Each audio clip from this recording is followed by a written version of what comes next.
Në debatin dhe përplasjen mes akuzave që i bëhen Islamit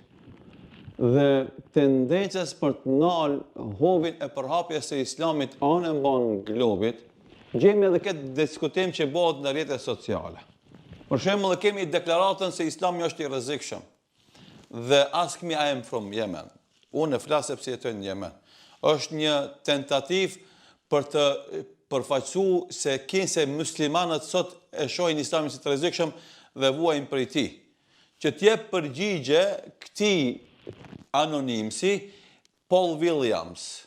free monotheist i lirë, me emën dhe me mjemën, akont i verifikum, që thot, Islami është e vetmja ardhmëri për njerëzimin. S'ka ardhmëri tjetër. Pyete mu për Islamin, unë jam vi nga Anglia. Do thot, nëse del dikush prej shqiptarëve e praktikë Islamin, dhe mendon se me atë bën ndonjë akt ndryshimi ose friksimi ose pengimi të përhapjes së Islamit, gjithsesi nuk bën akt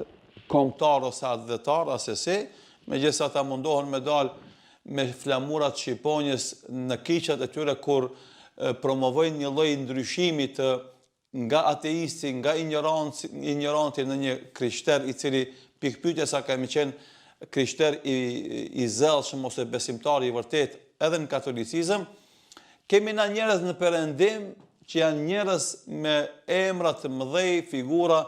publike, titull shkencor, akademik, të cilët jo vetëm për vete që e shohin Islamin si zgjidhje, por është ardhmëria e botës. Islami me mësimet e veta, me udhëzimet e veta, me ofertën e vet, ajo është e vetmja që ka mundësi me depërtu dhe me i ofru zgjidhje probleme që ka njerëzimi dhe me qenë fe e madhe madhështore. Kur e shohim këtë, dhe thotë se si sillen disa musliman shqiptar me emën musliman, që vijnë nga prindër musliman, po që s'kan pas lidhje me Islamin prej nga lindja deri sot, edhe do thotë shpallin braktisjen e Islamit, apo dikush i kompleksuar në botën arabe,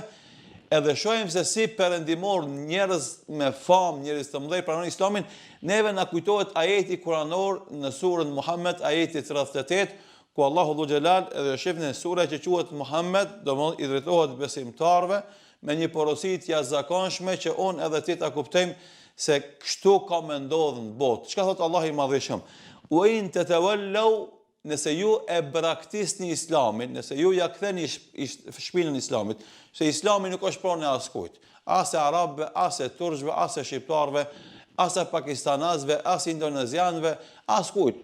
Islami është fe universale e cila i dedikohet dhe i drejtohet të gjithë njerëzimit. Andaj Allah i Madhreshëm u thot njerëzve, in tatawallu, nëse ju ja ktheni shpinën Islamit,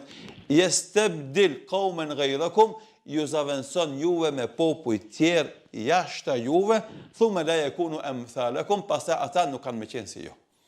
Do të thonë, Islami është dhunti, Islami është mirësi, Islami është fat që ne e kemi dhe ai neve na ka mbajt dhe na mban hala dhe ka e më mbajt këtë botën. Islami është për dhuntive dhe mirësive me të cilat Allah i ka përsos dhe i ka plotësuar mirësitë e tija për mbar njerëzimin. Dhe përbuzja e kësaj mirësie nuk e dëmton Islamin, as Allahun e Madhreshëm. Ajo e dëmton vetë personin, ose e dëmton vetë familjen e tij, ose e dëmton vendin ku ai jeton, as si Islamin. Nëse ti e praktikon Islamin, zëvendësohesh me të tjerë që kanë më qenë më të mirë se ti, edhe s'kan më qenë as pak shpërfillës të kësaj dhuntie se ti, se fundi i fundit edhe Islami nuk e duron në gjirën e vet një njeri që ka emrin Islam e emrin musliman, ama nuk bën asgjë nga Islami. Islami do të pastrohet prej tij edhe ta mund larg atë njeri sepse nuk don Islami të ketë në gjirën e vet njerëz me emra muslimansh e me vepra jo muslimansh, ajo që në gjuhën e fesë quhet munafik, dyftyrsh, hipokrit, i cili shtiret si musliman ama veprat e tij si ka. Ani shko ti ku i ke venin, ku dush shko, veç mos u shti se je musliman, sepse Islami pranon të jesh besimtar mëkatar, po të mundohesh të kryq obligimin e Islamit. Islami kërkon që të jemi na besimtar të devotshëm,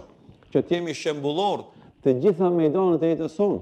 ama këtë kategori i pranon, që është besimtar i devotshëm, kjo është ajo që kërkohet, të jesh besimtar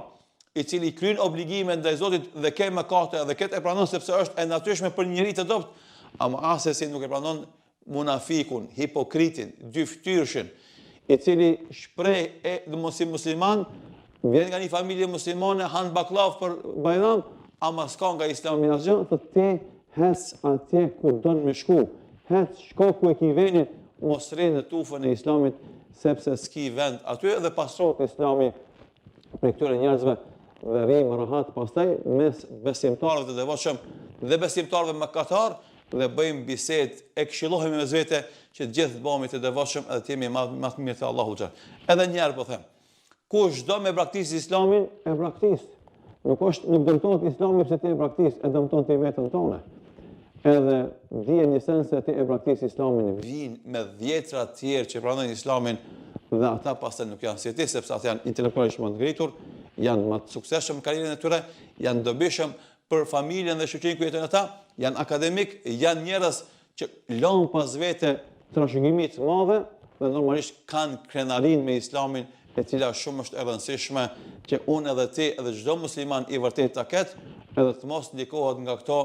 nga këto goditje të ulta nënbel që i bëjnë figura të caktuara duke menduar se kështu kanë me dëmtu Islamin apo kanë me nal hovin e thirrjes së Islamit, e cila çdo herë që luftohet ajo kthehet edhe më fuqishëm me lejen dhe ndihmën e Allahut xhelal. Andaj